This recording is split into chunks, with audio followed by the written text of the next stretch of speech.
नमस्कार मित्रमैत्रिणींनो, स्वागत आहे तुमचं माझ्या नवीन ब्लॉगमध्ये। तर आजचा ब्लॉग जो आहे तो मकर संक्रांतीचा आहे। तर खास मी ब्लॉग बनवत नाही आहे, म्हणजे नॉर्मल आपण जे मी व्हिडिओ किंवा फोटो काढले आहेत तेच मी ब्लॉगमध्ये दाखवत आहे। असा स्पेशल ब्लॉग म्हणजे बनवलेला नाही आहे, कारण तुम्हालाही माहिती सण सुद्धा असला की खूप घाईगडबड असते आणि त्यात ब्लॉग वगैरे बनवायचं म्हणलं की खूप व्हिडिओ वगैरे काढावं लागतात।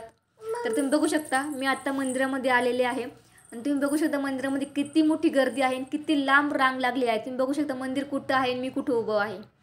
तर फायनली 1-1.5 तासानंतर माझा नंबर आलेला आहे ना, मी मंदिरामध्ये गेलेलो आहे। खूप गर्दी असल्यामुळे जास्त व्हिडिओ वगैरे काढता आलेलं नाही येतं, कारण भरपूर बाहेर बायकांची रांग लागली होती। सगळे लोक ओरडत होते की पटकन आवरा पटकन आवरा, मंदिरामध्ये जास्त वेळ बसू देत नव्हते।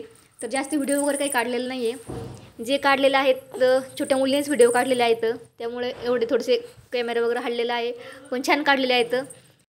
तर तुम्ही कुठे राहता, तुमच्याकडे पण अशी गर्दी असते का, मला नक्की सांगा। आणि तुमचा कालचा दिवस कसा गेला ते पण मला सांगा। तिळगुळ घ्या आणि गोड गोड बोला। तुम्हाला सर्वांना मकर संक्रांतीच्या खूप खूप शुभेच्छा। तसेच अजून आता बोरनान पण करणार आहे माझ्या बाळाचं, ते पण तुम्हाला ब्लॉग बघायला आवडेल का मला सांगा, म्हणजे मग ते ब्लॉग मी पूर्ण छान शूट करेल। कारण काय आहे, आजचा ब्लॉग जो केलेला आहे तो सर्व म्हणजे मी नाही केलेले, सगळे दुसऱ्यांनी केलेला होता, म्हणजे छोट्या मुलीने केला होता। तिने सगळे फोटो व्हिडिओ वगैरे जे असेल त्याचं उभं मोबाईल पकडून काढलेले आहेत। आणि यूट्यूबला जर व्हिडिओ टाकायचं म्हणलं तर मोबाईल आडवा पकडावा लागतो, आडवा मोबाईल पकडूनच व्हिडिओ काढावे लागतात। त्यामुळं नेक्स्ट ब्लॉग जो आहे बोरनानचा तो मी नक्की छान शूट करेल। तर तुम्हाला तो ब्लॉग बघायला आवडेल का मला कमेंट करून नक्की सांगा। तुमचा कालचा दिवस कसा गेला, तुम्ही कोणत्या भागातून हा व्हिडिओ बघतायत मला कमेंट करून नक्की सांगा। तिळगुळ घ्या आणि गोड गोड बोला आणि असेच माझे व्हिडिओ बघत राहा, मला छान छान कमेंट्स करत राहा।